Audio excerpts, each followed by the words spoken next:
Pemirsa, 24 hingga 26 November 2024 ini merupakan masa tenang dalam tahapan Pilkada Serentak 2024. Tahapan ini menjadi menegangkan karena sejumlah potensi pelanggaran pemilu rawan terjadi. Dari mulai kampanye terselubung hingga yang paling rawan adalah praktek politik uang. Jelang hari pencoblosan, Gubernur Bengkulu Rohidin Mersyah dicokok KPK dalam operasi tangkap tangan. Rohidin diduga memeras sejumlah pejabat Pemprov Bengkulu untuk membiayai politik uangnya di Pilkada 2024. Satu hari jelang pencoblosan besok, kita akan membahas ranjau-ranjau yang kerap terjadi di Pilkada. Dan sebelum saya memperkenalkan narasumber yang akan bergabung bersama kami melalui sambungan Zoom, kita akan saksikan informasi berikut ini.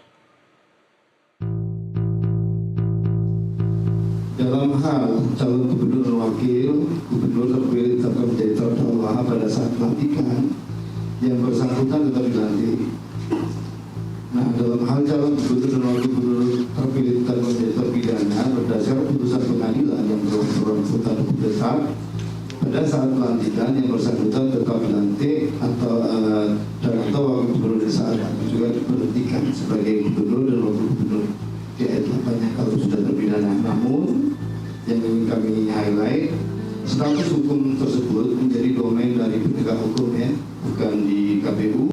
KPK menetapkan Rohidin Mersyah sebagai tersangka kasus dugaan pemerasan dan gratifikasi di lingkungan pemerintah Provinsi Bengkulu. Rohidin adalah calon petahana di Pilkada Bengkulu 2024. KPK menyatakan Rohidin telah memeras jajaran kepala dinas, perangkat daerah, dan kepala biro yang nilainya menembus 7 miliar rupiah. Masih kata KPK, calon gubernur petahana di Pilgub Bengkulu itu menyiapkan amplop serangan fajar berisi Rp50.000. Sudah lama sebetulnya, jadi proses penangkapan ini bukan tiba-tiba seketika, ya, tetapi didahului dengan proses penyelidikan berdasarkan informasi yang diterima dari masyarakat atas adanya mobilisasi, ya, terkait dengan akan ikut sertanya yang bersangkutan tersangka petahana gubernur untuk mengikuti pilkada nanti pada bulan November yang hari Rabu nanti akan dilakukan pencoblosan. Selanjutnya dari rangkaian penyelidikan dan berdasarkan keterangan pihak-pihak dari informasi, KPK mendapatkan informasi pada hari Jumat kemarin tanggal 22 November 2024 terdapat dugaan penerimaan sejumlah uang oleh saudara EF alias AC selaku ajudan Gubernur Bengkulu dan saudara IF selaku sekretaris Provinsi Daerah Bengkulu yang dimaksudkan untuk saudara RM selaku Gubernur. Selanjutnya sebagai tindak lanjut atas laporan masyarakat tersebut, KPK bergerak menuju Bengkulu. Pada tanggal 23 November 2024, sekitar pukul 7, tim mengamankan beberapa pihak, yaitu saudara SR, selaku Kepala Dinas Tenaga Kerja dan Transmigrasi Provinsi Bengkulu. Diamankan di rumahnya, sekitar pukul 7. Kemudian SF, Kepala Dinas Kelautan dan Perikanan Provinsi Bengkulu. Praktik politik uang dalam pilkada seperti yang dituduhkan kepada Rohidin menjadi momok dalam demokrasi Indonesia. Secara hukum, praktik ini dilarang menurut Undang-Undang Nomor 7 Tahun 2017. Pasal 515 menyebut, pihak yang melakukan politik uang dapat dijerat pidana dengan hukuman 3 tahun penjara serta denda hingga 36 juta rupiah. Tapi, hukumannya mungkin terlalu ringan, sehingga politik uang jalan terus, pelakunya tak pernah takut dan malu. Dari Jakarta, tim liputan NTV melaporkan.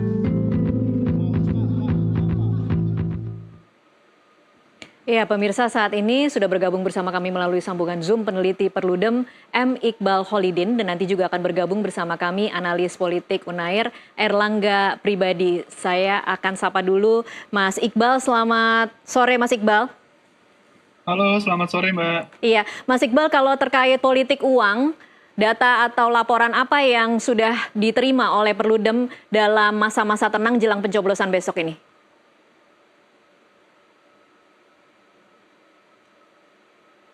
Halo Mas Iqbal. Terutama kemarin ya. Iya, sinyalnya tampaknya terganggu. Mas Iqbal bisa mendengar suara saya? Halo, sudah terdengar, Mbak? Halo, suaranya terdengar tapi gambarnya... Bisa. Sudah masuk suaranya, Mbak. Oke, boleh diulangi sekali lagi Mas Iqbal karena tadi tidak terdengar. Oke, baik, Mbak. Ya, memang kalau misalkan kita boleh bilang ya, Mbak, ada beberapa temuan gitu ya yang sudah kami temukan gitu ya di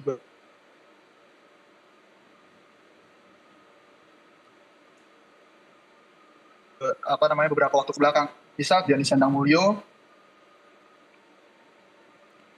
Mohon maaf Mas Iqbal, suaranya masih terputus-putus. Kasih terkait. Halo.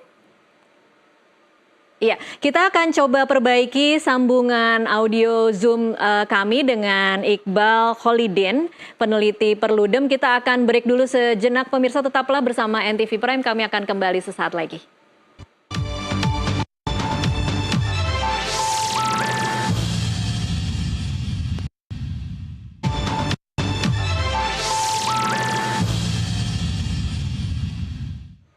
Pemirsa, terima kasih Anda masih terus menyaksikan NTV Prime. Kita masih memperbincangkan soal hari-hari di masa tenang ini, di mana kemudian politik uang menjadi ancaman jelang pencoblosan. Dan saya sudah bersama dengan Iqbal Kholidin, peneliti Perludem. Mas Iqbal, data seperti apa yang dimiliki Perludem terkait dengan politik uang di masa tenang ini? Baik, Mbak. Memang sebelumnya kita melihat gitu ya, ada beberapa laporan atau kemudian ada beberapa penelusuran yang bisa kita lihat di beberapa daerah. Seperti yang kemudian dilaporkan gitu ya per 26 November misalkan, kita melihat ada dugaan gitu ya 57 kasus dugaan politik yang berkemungkinan terjadi di Pilkada Purbalingga. Kemudian kita lihat lagi di beberapa kasus yang lain yang berkemungkinan juga terjadi meskipun ini sudah diselidiki, itu adalah yang kemudian dilakukan oleh beberapa calon di Lombok Tengah. Dan di beberapa kasus lainnya kita juga bisa menemukan misalkan di daerah istimewa Yogyakarta gitu ya, dengan kemudian sudah ada barang bukti yang disita yang terdiri dari uang tunai 12.650.000. Ini juga kita melihat dalam Pilkada Sleman 2024 gitu ya, itu sudah terjadi di daerah istimewa Yogyakarta. Adapun beberapa jam lalu lebih tepatnya, juga ada tuh di Bengkulu ya, kita menemukan ada pemerasan juga yang memang bisa kita kategorikan dalam dua bentuk. Pertama adalah politik uang, dan yang kemudian yang kedua, kita bisa melihat adanya korupsi politik yang terjadi termasuk dengan penyalahgunaan kekuasaan gitu ya untuk modal calon dalam Pilkada 2024 ini. Dan kami pikir ini akan terus bertambah, Mbak. Ini akan terus bertambah gitu ya. Termasuk di Jakarta baru saja kita kami sedang menelusuri ada dugaan gitu ya kasus yang berkemungkinan terjadi di Pilkada Jakarta. Cuma memang mungkin belum bisa saya sebutkan karena masih dalam penyelidikan oleh kami juga, Mbak. Baik, ini yang Anda sebutkan ini Pilkada Purbalingga, kemudian Lombok Tengah, dan DIY ini statusnya memang sudah dilaporkan ke Bawaslu berarti ya, Mas Iqbal? Betul, di beberapa kasus tadi yang saya sebutkan sudah ada pemeriksaan dan tindak lanjut oleh Bawaslu, Mbak. Baik, ini kalau menurut Perludem sendiri, mengapa makin ke sini tampaknya atau rasanya makin begitu permisif baik dari sisi penyelenggara dalam hal ini KPU maupun pengawas Bawaslu, sepertinya tidak ada upaya yang terasa di masyarakat dan seperti seolah-olah memang apatis terhadap laporan-laporan yang sudah masuk kepada mereka terkait dengan politik uang. Ini apakah memang sebegitu tidak memiliki kewenangannya kah, kemudian akhirnya tidak ada tindakan, atau seperti apa menurut Anda, Mas Iqbal? Baik, kami pikir memang permasalahan ini jauh lebih kompleks daripada penindakan dan juga terkait aturan ya, Mbak.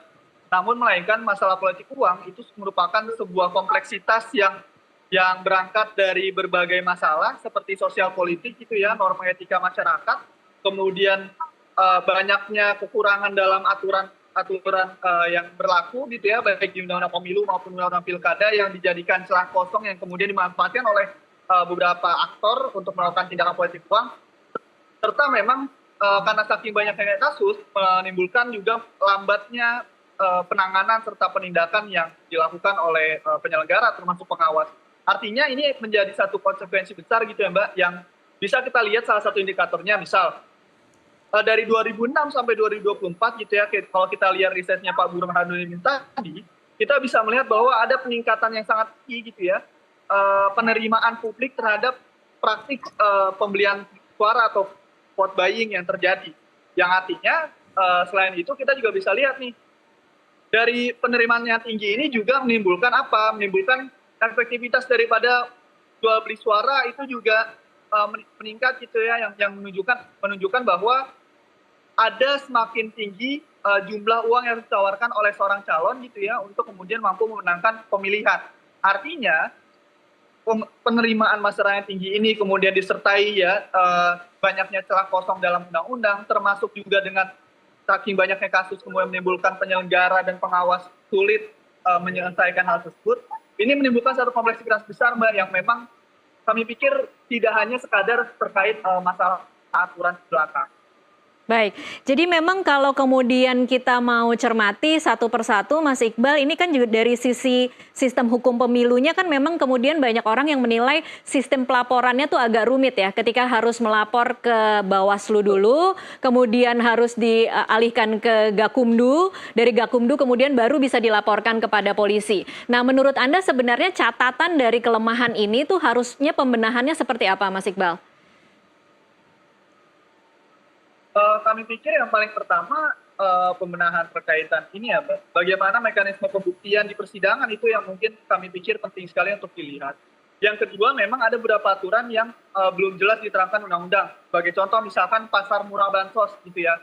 Pasar murah bansos kan sampai sekarang ini menjadi satu hal yang diakali oleh aktor-aktor politik gitu ya untuk tetap melanggengkan politik uang. Karena memang tidak ada aturannya gitu ya. Yeah. Tapi kan di sana sebetulnya jelas sekali ada pemberian barang, pemberian barang dengan nominal yang bisa ditebus dengan nominal sangat murah. Meskipun memang Bawaslu ataupun kemudian Sentral Gakumdu mengatakan sudah ada ambang batas minimal harga misalkan. Tapi kan yang terjadi di lapangan tidak gitu. Contoh di Pilkada Jakarta, salah satu pasangan calon mengadakan pasar murah itu, mereka menjual barang sembako seharga 150.000 itu hanya dijual 10.000. Iya. Padahal aturan yang disepakati oleh Sentral Gakumdu dan pihak Bawaslu dan sebagainya, mereka menyatakan harus paling minimal 50%. Tapi kan hal ini nggak bisa kemudian diusut melalui aturan yang berlaku karena memang nggak ada aturannya. Artinya ini juga kita bisa lihat misalkan di tim ses gitu ya, meskipun di Undang-Undang Pilkada menjelaskan yang memberi dan menerima itu bisa mendapatkan hukuman gitu ya, pidana dan sebagainya. Namun kita bisa lihat juga bahwa memang belum pembuktian atas hal itu sangat-sangat sulit gitu ya. Yang juga kami pikir penting sekali untuk memperjelas sanksi hukum dan sanksi administrasi ya, termasuk pencabutan pencalonan kalau perlu jika terbukti hal tersebut. Kami pikir beberapa hal tadi yang menjadi catatan dalam politik uang ini.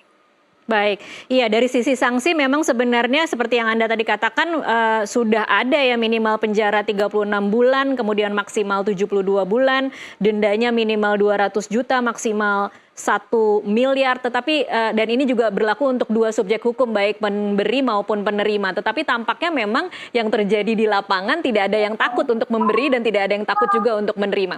Kita masih akan bahas lagi ini nanti di segmen selanjutnya usai jeda azan maghrib. Pemirsa tetaplah bersama NTV Prime, kami akan kembali sesaat lagi.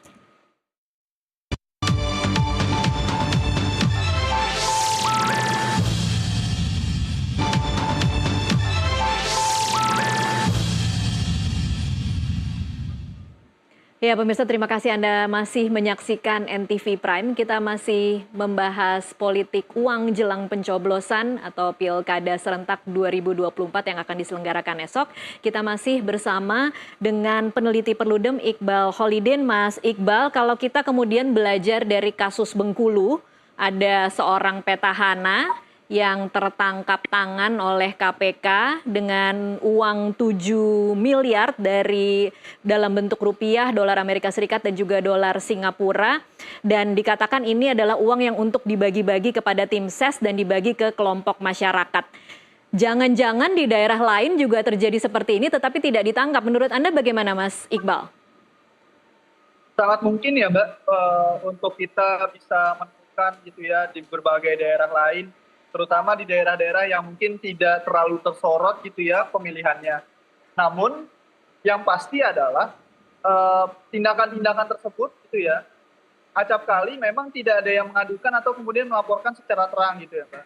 Kita juga bisa belajar misalkan dari beberapa edisi pemilu ataupun pilkada sebelumnya gitu ya, yang kemudian memuat adanya pelanggaran politik uang, seringkali gagal untuk kemudian diselesaikan ataupun diberikan sanksi karena memang pada akhirnya tidak memuat persyaratan persidangan yang memadai gitu ya. Yang akhirnya penindakan ini tidak berjalan secara maksimal, kan seperti itu.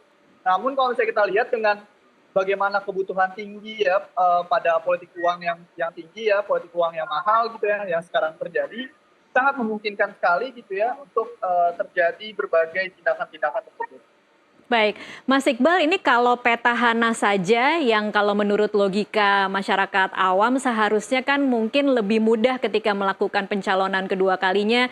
Mereka mungkin bisa jualan bukti kerja mereka selama ini, harus melakukan politik uang. Mungkin supaya adil, saya harus bertanya apakah jangan-jangan politik uang ini adalah semacam tuntutan dari pemilih di lapangan atau desakan dari sekeliling paslon itu untuk menyediakan sejumlah uang, atau memang paslonnya sendiri yang memang ingin cari jalan lebih mudahnya yaitu dengan guyuran sembako atau uang. Yang mana yang benar?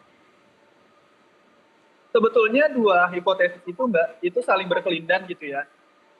Kalau misalkan dalam pandangan politik uang yang konservatif gitu ya, yang dulu banyak dipahami orang, seringkali politik uang ini memang dinisbatkan hanya sekadar kepada para aktor politik ya, karena mereka menginginkan bagaimana kemenangan secara pragmatis dengan cara paling cepat dan juga memastikan bagaimana kemenangan itu bisa cepat terjadi. Namun semakin ke sini gitu ya, seperti beberapa laporan yang kemudian sudah kami keluarkan atau beberapa lembaga lain seperti ICW keluarkan, kita justru melihat bahwa mulai banyak gitu ya yang terjadi adalah memang karena ada tuntutan publik yang dalam artian kan politik uang ini tidak hanya sekadar dalam uang gitu ya, tapi juga bisa jadi berkemudian dalam barang, perjanjian pembangunan, kemudian proyek ya. Yang kalau misalnya kita ambil dalam pembahasan besarnya adalah salah satunya ialah abuse of state power atau kemudian penyalahgunaan sumber daya negara seperti itu. Yang kita bisa lihat nyatanya gitu ya, di beberapa daerah mudah sekali kita temukan, misal ada contoh ya Mbak ya, di Jakarta gitu ya, karena ini juga menyangkut yang temuan kita salah satunya, ada misalkan beberapa kelompok pengajian gitu ya, dijanjikan untuk jalan-jalan ke tempat wisata oleh salah satu paslon gitu ya, oleh salah satu paslon di Jakarta. Ini kan salah satu bentuk politik uang gitu ya. Yang kemudian diminta lagi nih ada kebutuhan lain gitu ya, kebutuhan seperti sejadah, mukena dan sebagainya. Atau misalkan di beberapa kecamatan kita bisa temukan ada misalkan kelompok senam gitu ya, kemudian ada pemberian baju senam yang memang diperuntukkan untuk mereka dan lain sebagainya. Lalu misalnya di daerah-daerah timur dia di Nusa Tenggara, kita bisa menemukan misalkan di sana ada pembagian bantuan gitu ya dalam bentuk barang, salah satunya ternak babi gitu ya. Ini kan menunjukkan bagaimana memang semakin ke sini tindakan-tindakan politik uang itu semakin bertransformasi sedemikian rupa gitu ya. Entah kemudian dalam bentuk modusnya hadiah atau kemudian pemberian, proyek dan lain sebagainya, yang memang mempertontonkan tidak hanya dari aktor politik saja, namun juga masyarakat dengan tadi ya, di awal saya sempat mengutip penerimaan masyarakat terhadap politik uang yang semakin meningkat, akhirnya seolah-olah menormalisasi dan bahkan menuntut itu semua. Oh kalau misalkan, ini juga dibuktikan oleh risetnya Pak Burhanuddin Muhtadi Mbak, kalau dulu 50.000 sampai 100.000 itu sudah mengunci suara orang gitu ya. Sekarang karena setiap aktor politik juga main politik uang dan masyarakat juga kebutuhannya banyak gitu ya. Akhirnya mereka meminta lebih nih. Oh kalau 150.000, 200.000 baru nih saya pilih kamu nih. Bahasa kayak gitu. Itu yang berapa kali yang kita temukan. Meskipun ini akan kami coba pelajari kembali karena memang sekarang Perludem sedang melakukan pemantauan Mbak di beberapa daerah yang salah satu fokusnya itu untuk melihat apakah kemudian adanya politik uang ya termasuk penyalahgunaan sumber daya negara dalam konteks besarnya itu terjadi hanya karena oleh aktor-aktor kunci seperti pejabat yang maju gitu ya, incumbent dan sebagainya melakukan hal tersebut, atau kemudian juga mereka diminta atau ditodong oleh masyarakat juga. Baik, Mas Iqbal, menarik ya modus-modusnya. Tadi saya juga baru tahu kalau ada modus kelompok pengajian dijanjikan untuk jalan-jalan, kemudian ada kelompok senam dijanjikan baju senam. Ini tapi kemudian seolah-olah menjadi beririsan antara janji ketika nanti terpilih atau ini memang janji sebelum terpilih saya akan kasih barang, kemudian Anda harus memilih saya, atau bagaimana sebenarnya kemudian menarik batasnya, Mas Iqbal? Seringkali ini terjadi juga pada sebelum pemilihan, Mbak. Jadi barangnya sudah diberikan sebelum pencoblosan ya? Kemarin ya, masa kampanye. Oke. Betul, sebelum kampanye. Baik. Itu yang kemudian menjadi garis batas mana yang politik uang, mana yang kemudian itu janji kampanye begitu ya? Dari masyarakat segmented ya, tersegmentasi. Baik, tampaknya ada gangguan audio lagi, Mas Iqbal. Nanti kita akan perbaiki. Saya akan coba sapa Erlangga Pribadi, Direktur Eksekutif Lembaga Riset Politik Polbrain. Selamat sore, Pak Erlangga. Selamat sore, Mbak. Iya, dengan Tasya, Pak Erlangga. Oke, baik Mbak Tasya. Iya, Pak Erlangga, kita sedang membahas politik uang yang kemudian ramai dan terasa sekali di hari-hari jelang pencoblosan, dan kemudian tadi sudah dijelaskan dan dipaparkan oleh peneliti Perludem Iqbal Holidin, memang ada laporan-laporan semacam di Pilkada Purbalingga, kemudian Lombok Tengah, DIY, dan bahkan di Jakarta juga kita merasakan ada laporan-laporan bahwa ada pembagian sembako dengan modus tebus murah yang kemudian juga perlu dipertanyakan apakah itu memang masuk dalam politik uang atau tidak. Tapi Pak Erlangga, kalau catatan Anda sendiri, seperti apa sebenarnya masyarakat Indonesia per hari ini dengan kesadaran mereka bahwa itu politik uang dan kemudian pengaruhnya terhadap bagaimana mereka memilih besok? Iya, kalau kita lihat ini kan politik uang ini muncul karena begitu kuatnya tendensi dari transaksi politik yang menguat, sehingga aktivitas untuk menggunakan hak suara itu bukan didasarkan pada bagaimana orientasi memilih pemimpin yang lebih baik, gitu kan, untuk kemudian memimpin wilayahnya gitu. Tapi lebih kemudian orientasi tersebut nggak bisa dilepaskan dari seberapa banyak didapatkan. Bagaimana transaksi politik itu kemudian mendapatkan untung sesaat gitu kan dari masing-masing pihak. Dan bahkan kemudian prosesnya lebih semakin lama juga semakin canggih. Di mana kemudian juga kita lihat model-model transaksi politik itu bukan hanya semata-mata misalnya tindakan politik yang dilakukan oleh kalangan-kalangan politisi belaka, tapi juga kemudian bisa kita lihat misalnya contoh yang muncul dalam fenomena Pilpres 2024 lalu, di mana kemudian tendensi atau kecenderungan ke arah politik uang dalam artian memberikan imbalan dalam aktivitas memilih itu kemudian beriringan dengan sesuatu kebijakan yang sifatnya legal seperti bantuan sosial. Nah, itu adalah bagian dari bentuk modus baru yang bekerja dalam konteks politik uang. Di mana kalau kita melihat bahwa hal tersebut tidak bisa dilepaskan dari bagaimana struktur politik ini bekerja di Indonesia, terutama setelah era pasca otoritarianisme, yaitu setelah era reformasi, gitu. Di mana kemudian tidak ada orientasi politik visioner yang jangka panjang, baik dari kalangan politisi yang hendak dipilih dan mereka yang memilih, sehingga kemudian memunculkan apa insentif mereka untuk datang memilih, itu kemudian memunculkan politik uang lah yang menjadi insentif mereka. Iya. Nah, di sini ada setidaknya beberapa hal yang bisa kita analisis secara mendalam bahwa hal tersebut muncul dalam konteks politik Indonesia di mana gagasan, ide, dan ideologi itu bukan menjadi suatu yang diperjuangkan dalam kontestasi politik. Sehingga tidak ada yang distintif di antara kekuatan-kekuatan politik yang ada. Dalam konteks seperti itu kemudian pemilih sendiri, konstituen sendiri kemudian tidak memiliki proyeksi tentang apa yang hendak dilakukan dengan langkah memilih mereka. Sehingga saya lebih melihat bahwa ke depan itu terkait dengan proses-proses election, bukan hanya edukasi politik itu bukan hanya gunakan hak pilihmu.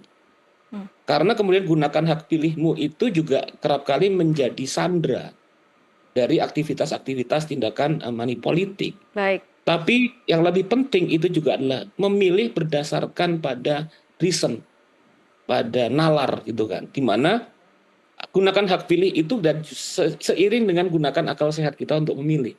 Nah, Baik. itu yang penting untuk dikedepankan gitu. Baik, Pak Erlangga, kalau tadi Anda mengatakan bahwa ide dan ideologi bukan sesuatu yang diperjuangkan dalam pemilu yang diselenggarakan di Indonesia, ini artinya memang paslon yang kemudian menaruh atau merendahkan bagaimana perspektif pemilih itu memilih, atau memang pemilih kita memang belum sampai ke penalaran dan pemahaman tentang ide dan ideologi yang mereka harus lihat dan cermati ketika mereka memilih? Nah, kalau kita lihat dari proses dinamika sejarah, sebetulnya Indonesia kan pernah punya pengalaman politik yang baik di masa lalu tahun 1950, 1955 tentang bagaimana proyeksi elektoral politik ya, pemilu itu dilaksanakan berdasarkan pada konteks multiparti dan juga kemudian masing-masing partai itu memiliki orientasi ideologi yang berbeda di mana mereka itu sama-sama adu gagasan, adu strategi dan pemilih juga kemudian menjadi lebih cerdas. Dan pada waktu itu tahun 1955 menjadi bagian dari pemilu terbaik di dunia pada waktu itu. Artinya kita tidak punya kekosongan tentang basis sejarah tentang bagaimana memilih dengan baik. Nah, persoalannya ini kan sebetulnya nggak bisa dilepaskan dari bagaimana saya lebih cenderung melihat proses dinamika dan aliansi di antara elit politik yang bertemu juga dengan kepentingan-kepentingan ekonomi dan bisnis yang di mana hal tersebut ini kemudian menyebar di seluruh kekuatan politik di Indonesia sehingga selain sebagai atribut-atribut yang sifatnya di permukaan yang dangkal, maka tidak ada kemudian proyeksi-proyeksi pengetahuan, gagasan dan ide. Mereka lebih menekankan kalau kita melihat di mana-mana adalah bagaimana kekuatan logistik itu menjadi hal yang dimajukan dalam pemilu kita dalam jangka waktu sangat panjang. Baik, Pak Erlangga, kemudian kalau tadi Anda juga menggarisbawahi bahwa modusnya saat ini menjadi baru karena beriringan dengan kebijakan pemerintah dalam bentuk bansos, tetapi kita juga melihat dan mengamati bagaimana pengawasan dan penindakannya tidak ada yang baru dan kemudian seolah-olah tidak ada tindakan ketika laporan-laporan itu masuk ke Bawaslu. Nah, catatan Anda sebenarnya di mana harusnya dilakukan pembenahan ketika hari ini laporannya banyak Pak masuk, kemudian masyarakat melapor, masuk ke Bawaslu, tetapi kemudian seolah-olah itu sulit sekali untuk masuk ke kepolisian karena prosesnya panjang, harus lengkap dulu di Bawaslu, kemudian dialihkan ke Gakumdu, baru kemudian dilaporkan ke polisi. Catatan pembenahan Anda menurut Anda seperti apa?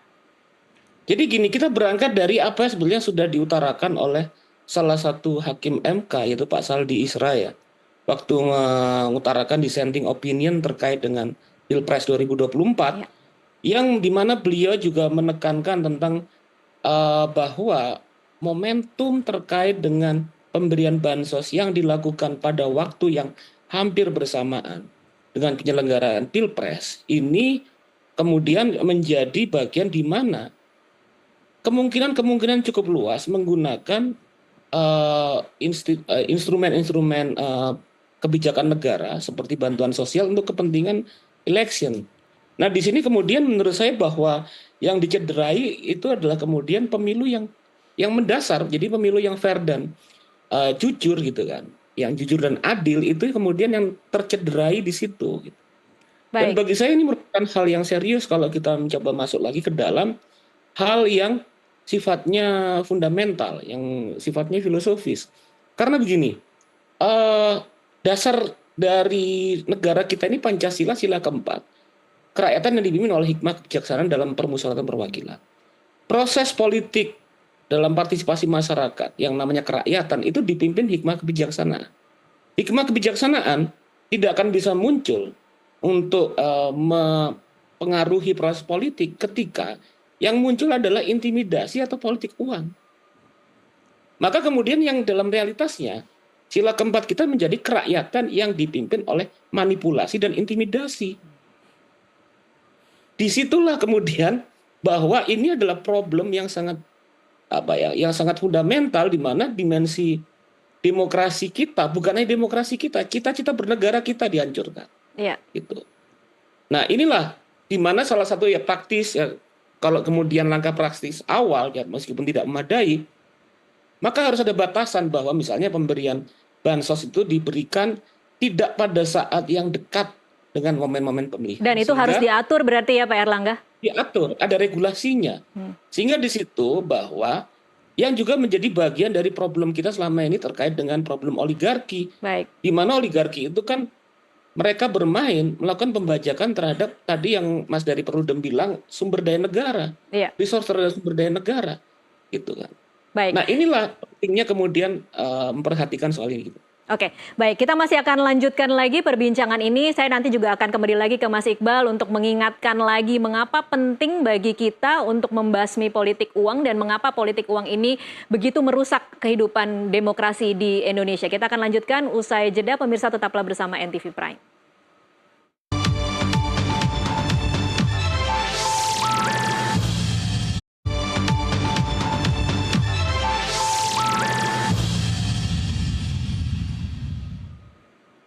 Pemirsa, terima kasih Anda masih menyaksikan NTV Prime. Kita lanjutkan perbincangan. Saya kembali mencoba menyapa Mas Iqbal dari Perludem.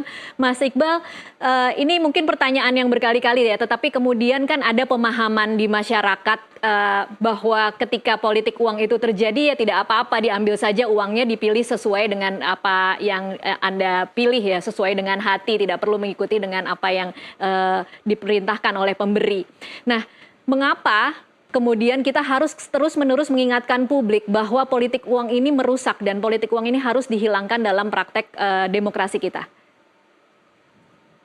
Baik Mbak, kami ya dari Perludem cukup banyak mengkritik gitu ya ungkapan bahwa ketika mendapatkan tawaran uang ya menjelang pemilihan gitu ya, kan seringkali pejabat publik bilang ya sudah ambil aja uangnya tapi jangan pilih orangnya gitu. Iya. Jujur kami cukup mengkritik hal tersebut Mbak, karena hal ini justru membiasakan gitu ya bagaimana budaya koruptif dan budaya sogokan itu ya, masyarakat mau aja gitu dibeli suaranya dan sebagainya. Meskipun mereka bisa jadi tidak memilih dan sebagainya, tapi kan tidak pernah ada patokan setelah mereka menerima uang apakah mereka melihat atau enggak gitu. Yang ada justru masyarakat membandingkan uang yang sudah mereka dapatkan. Calon mana nih yang paling banyak? Iya. Nah, artinya kan ini bagi kami ini adalah kebiasaan yang dibiasakan secara buruk dan dipelihara gitu ya oleh ungkapan-ungkapan publik. Atau bisa jadi ungkapan ini adalah ungkapan yang cukup pesimis ya terhadap tindakan politik uang. Namun dari kami lebih mendorong bahwa berbicara politik uang maka harusnya kita punya ketegasan gitu ya, punya ketegasan sikap dan punya sikap yang jelas terhadap hal tersebut. Jangan ambil uangnya, jangan pilih orangnya. Iya. Ketika kita menemukan calon yang sudah memberikan tawaran politik uang, kita harus blacklist orang tersebut. Sederhana saja, karena politik uang ya selain itu menyangkut dengan masalah perangkat hukum, kemudian masalah penindakan, kemudian menyalahi aturan, kita juga bisa melihat bahwa politik uang adalah bagian dari permasalahan secara budaya yang lebih spesifik, dia adalah bagian dari permasalahan yang menyangkut norma dan etika yang berlaku di masyarakat.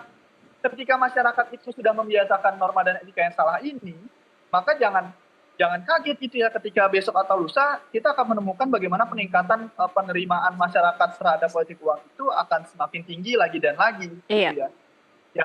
Yang kami cukup mengkritik hal tersebut sebetulnya. Oke, baik. Saya ingin mengambil contoh apa yang terjadi di Jakarta. Mungkin Mas Iqbal juga mengamati sejak kemarin atau tadi malam ada gerakan Jaga Jakarta di sosial media yang hampir sama mungkin seperti Garuda Biru yang kita saksikan ketika peringatan darurat putusan MK pada waktu itu.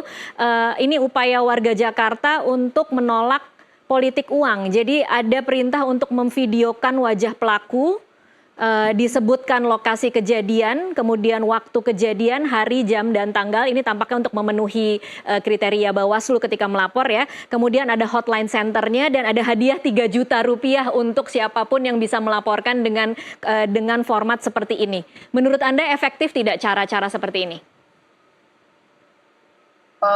kalau efektif atau enggak kita belum bisa melihat ya Mbak, karena memang kita belum melihat hasil temuan nantinya ya. Cuma memang kami pikir inisiatif itu menarik ya. Sebab gini Mbak, di pilkada ini ada menunjukkan penurunan gitu ya, gerakan anti politik uang yang terjadi di pemilihan gitu ya. Kalau misalkan sebelumnya kan kita melihat secara persentase misalkan ada sekitar 9,8 atau 8,9, saya sedikit lupa. Tapi sekarang menurun sampai di angka menurun sampai 9%, 0,9% gitu ya, gerakan jaga politik uang gitu. Artinya kami pikir ini perlu dimunculkan semakin banyak gitu ya, kemunculan daripada inisiatif menjaga hal tersebut. Karena kalau misalnya kita lihat dalam track recordnya gitu ya, masyarakat memang masih punya optimis ya, masih punya rasa optimis dalam mengawal pemilihan secara baik, jujur dan adil. Kita ambil contoh misalnya di 2019, daripada laporan yang kemudian dilakukan oleh Bawaslu gitu ya, kita bisa melihat justru lebih banyak laporan yang kemudian keluar dari masyarakat. Itu kan membuktikan bahwa kita masih punya potensi gitu ya, kita masih sangat-sangat punya potensi yang tinggi untuk bisa mengawal ini. Meskipun memang kalau dikatakan apakah kita mampu memberantas semua politik uang, kami cukup belum yakin untuk itu, tapi setidaknya kita bisa meminimalisir tindakan gila ini terjadi gitu ya. Baik, iya cukup membuat takut lah ya orang-orang atau cukup membuat was-was orang-orang yang ingin melakukan politik uang ketika ada seruan untuk divideokan dan dilaporkan paling tidak ke media sosial ya Mas Iqbal ya? Ya, saya pindah ke Pak Erlangga. Pak Erlangga, kalau menurut Anda seperti apa? Ini kan adalah upaya-upaya yang coba dilakukan oleh masyarakat secara independen ya, kemudian mungkin juga ekspresi dari putusasaan ketika melapor ke Bawaslu karena kemudian tidak ada tindakan. Tapi menurut Anda seperti apa gerakan-gerakan seperti ini? Iya, kesadaran seperti ini penting gitu loh, karena untuk kita bisa merawat demokrasi itu memang dibutuhkan partisipasi politik yang tinggi untuk menjaga dan merawat dari berbagai macam bentuk-bentuk korupsi politik yang muncul. Nah, dalam konteks ini adalah upaya-upaya tersebut mengawal misalnya di tiap-tiap lokasi, tiap-tiap wilayah agar tidak kemudian terpengaruh oleh politik uang, itu menjadi suatu hal yang sangat penting. Dan juga tadi saya mau menambahkan penting juga bahwa kita sudah melampaui tentang ambil uangnya jangan pilih orangnya. Karena kenapa? Karena kondisi seperti itu tidak akan pernah merubah kultur. Bagaimanapun kalau metode seperti itu yang didorong, tetap semua kekuatan politik mereka yang maju itu akan tetap menggunakan logistik pilihan dan tidak ada alternatif yang lain yang diberikan. Apalagi kalau kita lihat dalam proses pertarungan politik yang penuh uang, sebagian besar itu yang digunakan duit panas. Iya. Jadi duit panas, duit yang dalam konteks pertarungan politik yang berbasis pada uang seperti itu, hampir tidak mungkin menggunakan uang pribadi dari calonnya untuk kemudian dipertaruhkan dalam proses politik pilkada.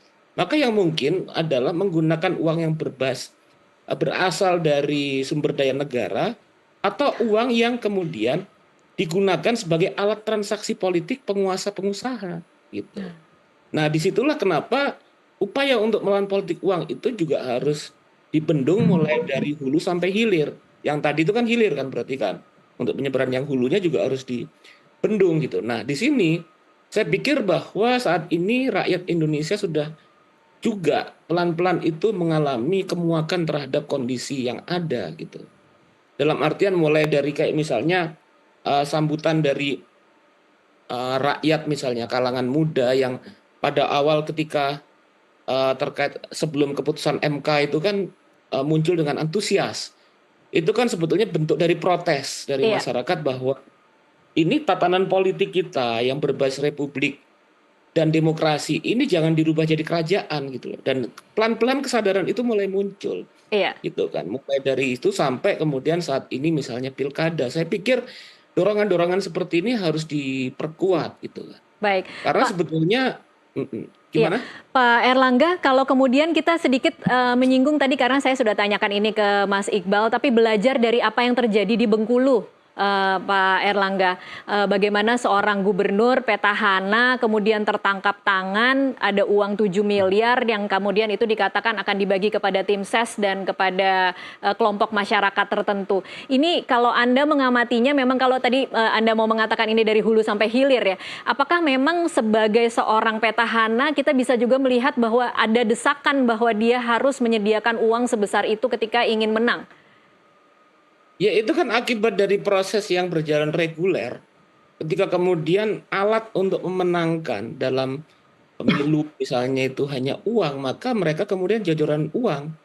Jor-joran, dan biasanya kemudian salah satunya kasus, meskipun tidak semua, bahwa petahana ini karena dia pegang akses terhadap sumber daya negara, terhadap kekuasaan, sehingga kemudian mereka kemudian secara bisa dikatakan mungkin secara otomatis untuk kemudian menggunakan uang tersebut untuk kepentingan-kepentingan politik.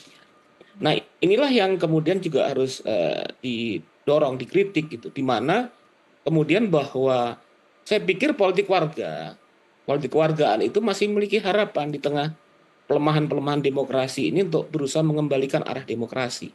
Baik. Apalagi kalau kita lihat bahwa pemerintahan baru ini bahwa mereka membutuhkan semacam legitimasi atau penerimaan dari publik tanpa kemudian menunjukkan corak demokrasi, Iya. maka kemudian tidak akan ada penerimaan yang baik dari publik gitu. Baik, Pak Erlangga, kemudian sedikit soal penindakannya, kan memang saat ini statusnya sebagai tersangka diumumkan oleh KPU, tetapi tidak bisa dibatalkan pencalonannya. Jadi ada kemungkinan tetap dipilih dan ada kemungkinan juga menang, dan KPU mengatakan akan tetap melantik kalau kemudian dinyatakan menang. Apa komentar Anda tentang ini? Haruskah ada peraturan yang kemudian mengubah bagaimana ketika seseorang dinyatakan tersangka dan tertangkap tangan jelang pencoblosan, seharusnya memang batal saja pencalonannya, atau seperti apa menurut Anda? Ya sebetulnya kemudian harus ada tekanan politik ya dari masyarakat. Jadi kayak fenomena seperti itu kan begini, sebetulnya kan momentum pilkada itu kan adalah bagian dari hak politik kita untuk mendapatkan alternatif paslon-paslon, kandidat-kandidat yang menjadi pemimpin di mana reputasinya harus bersih. Kalau kemudian kita disodorkan dan ternyata ketangkap tangan korupsi, masih diberikan ruang tempat untuk masuk dalam kontestasi, artinya kan itu sudah pemilunya itu kemudian sudah mengingkari bersih kan. Iya. Bersih, jujur, adil itu kan teringkari kita. Nah, dorongan seperti ini harus dipastikan untuk ditekan gitu kan negara, sehingga benar-benar kita percaya. Dari sinilah kemudian kita bisa misalnya kembali mempercayai bahwa demokrasi masih bisa diperbaiki, pemerintahan berjalan dengan bersih. Kalau selalu ada excuse, selalu ada permakluman dari berbagai tindak-tindak yang buruk yang menghancurkan demokrasi, maka makin lama makin tidak percaya warga ini terhadap berjalannya kehidupan bernegara dan demokrasi kita gitu. Baik, terakhir Pak Erlangga dan juga Mas Iqbal, harus apa kalau misalnya bisa kemudian memberikan pesan ya kepada masyarakat, karena besok kita akan mencoblos, masih ada waktu malam ini dan besok pagi untuk serangan fajar mungkin dari paslon-paslon yang ingin mencoba, tetapi harus apa mereka ketika kemudian ada iming-iming tebus murah sembako, atau ada amplop, atau ada yang seperti tadi Mas Iqbal katakan janji untuk kelompok pengajian jalan-jalan kemana kalau kemudian mencoblos salah satu paslon. Apa yang harus mereka lakukan ketika tawaran itu ada? Pak Erlangga terlebih dahulu mungkin. Oke. Bagi saya itu kepada warga, kepada semua warga dan termasuk saya juga, bahwa jangan gadaikan nasib kita selama 5 tahun dengan transaksi jangka pendek.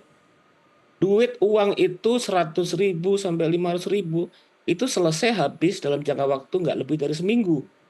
Tapi nasib kita itu sudah selesai, putus. Itu udah beli putus, dan kita tidak bisa lagi melakukan proses politik dan controlling karena suara kita sudah dibeli. Nah, itu yang harus kita pikirkan tentang nasib kita sebagai warga dan kebutuhan-kebutuhan kita selama 5 tahun ke depan dengan memilih kandidat yang bersih untuk memimpin wilayah kita 5 tahun ke depan. Begitu. Baik, Mas Iqbal terakhir. Baik Mbak, mungkin senada ya dengan Pak Erlangga ya, tapi yang penting adalah posisi pemilih gitu ya, hari ini sangat penting gitu ya. Dengan kedaulatan suara pemilih itu kan nggak bisa dicapai ketika ternyata suara kita dibeli. Uang sampai 1 miliar pun kami pikir tidak akan mampu menggantikan nasib kita 5 tahun ke depan, yang artinya penting sekali untuk masyarakat memahami seberapa berharganya sih satu suara yang bisa mereka berikan ketika pemilihan. Yang kedua juga mereka perlu memahami juga gitu ya, bahwa dengan menerima serangan fajar artinya ya masyarakat harus siap untuk diganjar hukuman gitu dengan aturan-aturan yang sudah berlaku. Dan penting sekali untuk bisa, ya kalau misalkan selain kita menolak, penting juga untuk kita bisa memviralkan ya, karena sekarang lagi masa-masanya tersebut, atau paling minimal melaporkan itu semua kepada pihak-pihak yang kredibel, pemantau, dan lain sebagainya, untuk nantinya bisa kita proses dan kita lihat seberapa jauh sebetulnya hari ini praktik politik uang dan seberapa jauh harusnya ini menjadi evaluasi besar-besaran. Oke, baik. Iqbal Holidin, peneliti Perludem, dan Erlangga Pribadi, Direktur Eksekutif Lembaga Riset Politik Polbrin, terima kasih untuk waktunya bersama kami di NTV Prime. Terima kasih. Dan pemirsa tetaplah bersama NTV Prime, kami akan kembali usai jeda.